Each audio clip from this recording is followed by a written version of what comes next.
Hello and welcome to another edition of Overland Fam. So in today's video I wanted to talk a little bit about my philosophy.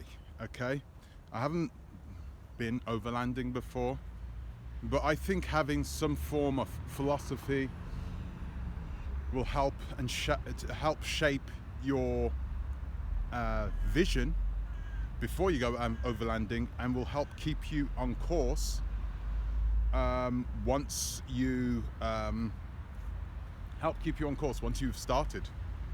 And I think this is beneficial to have philosophy, because really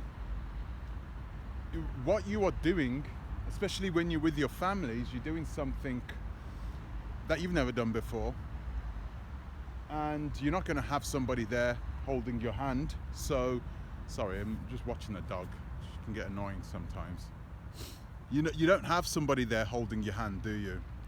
So it's imperative, it's important that you have some guidance, even if it's your own guidance, so you can stay so you can have some sort of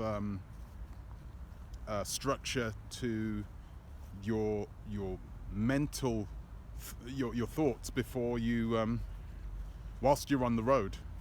It helps out, keeps you strong, keeps you mentally strong, mentally fit and tough, because you're going to need that.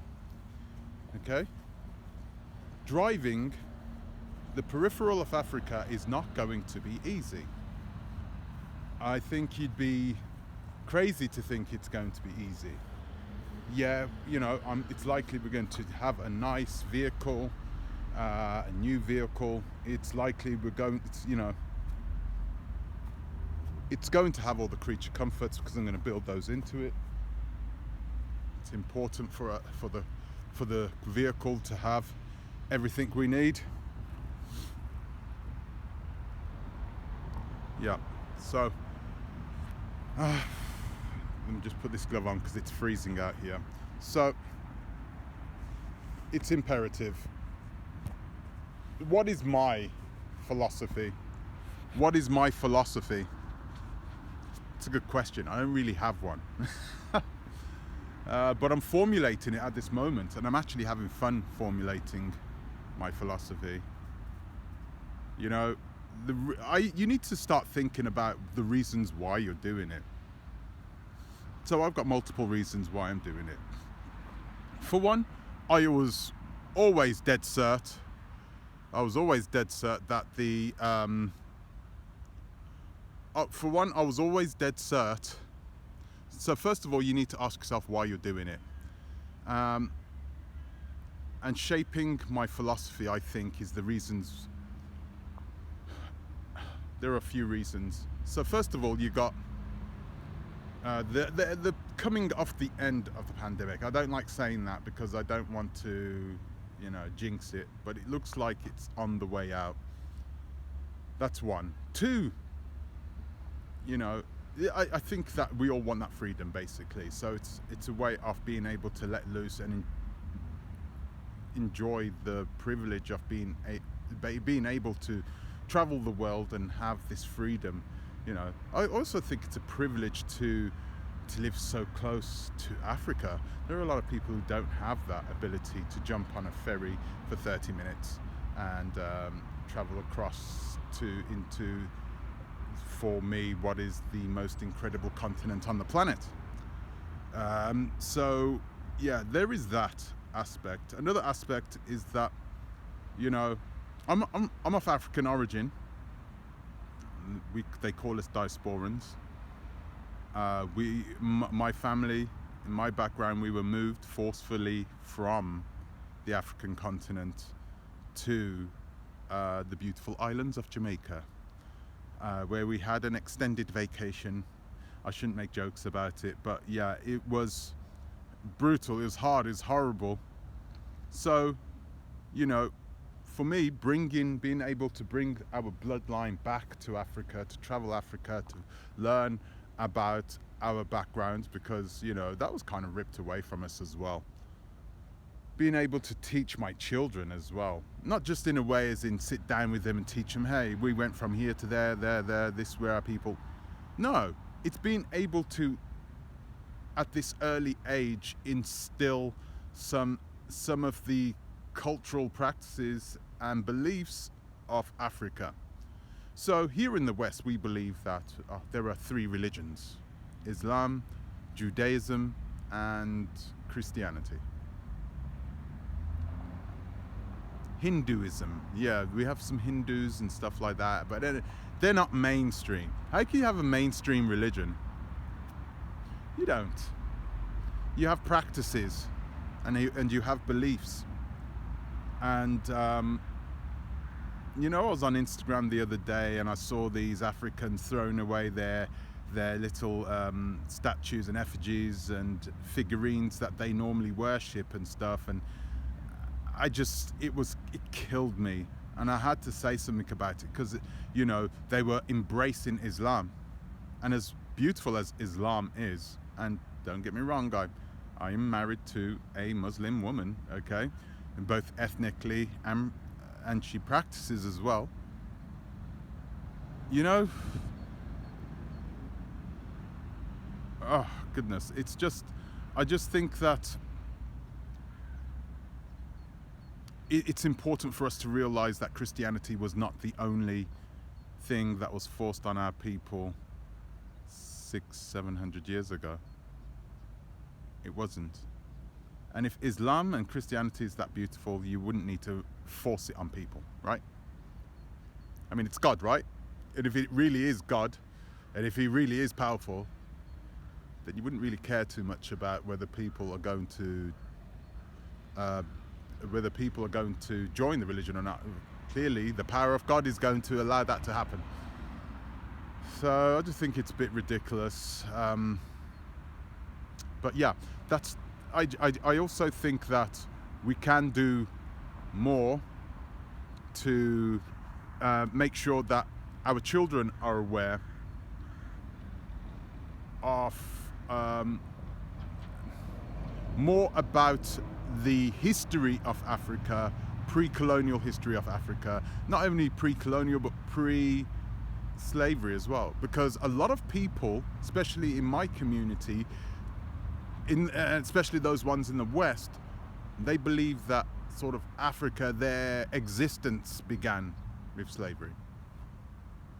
And the reality is, slavery is just a small blip on, not even a blip, on the radar of African history. It is of course important to people like me and other people. It is of course important to people like me, you know, who lived,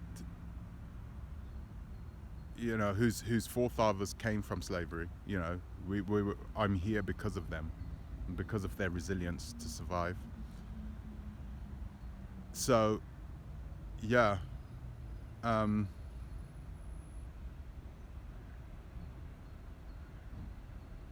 yeah, it's boy, I just got emotional there for a moment. Phew, I've never done that on camera.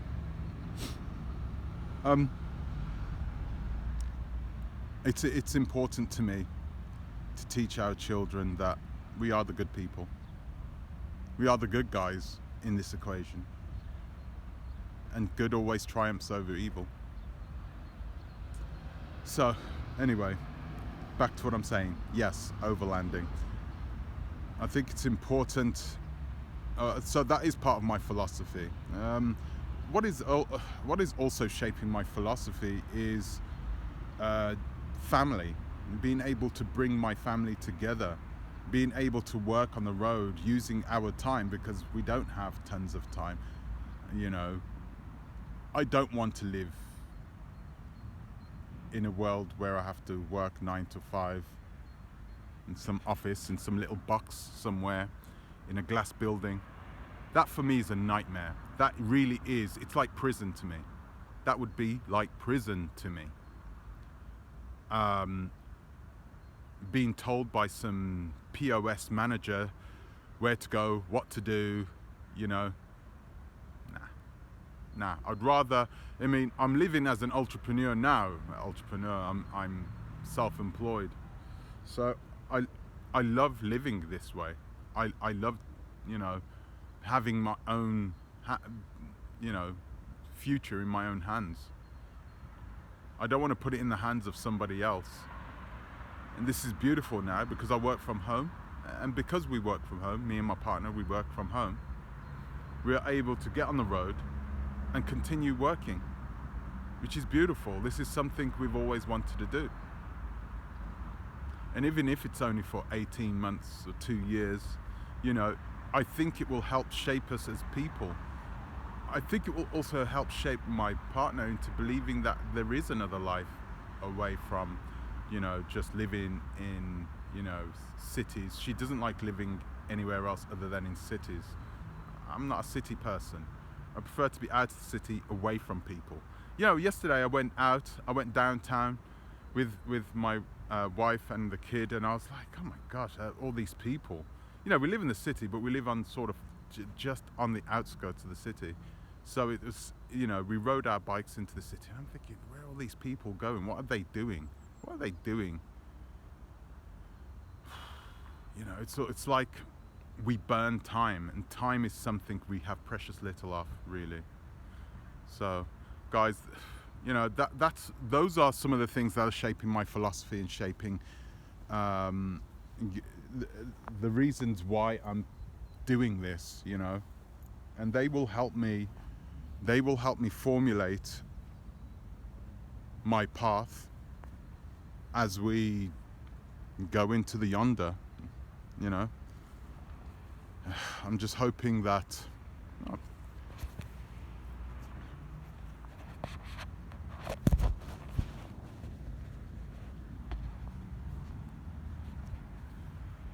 so what we will do is we will manage our risks and manage our expectations and just enjoy each other's company in the beautiful nature that Africa has to offer. Okay, so guys, that's all I've got time for today.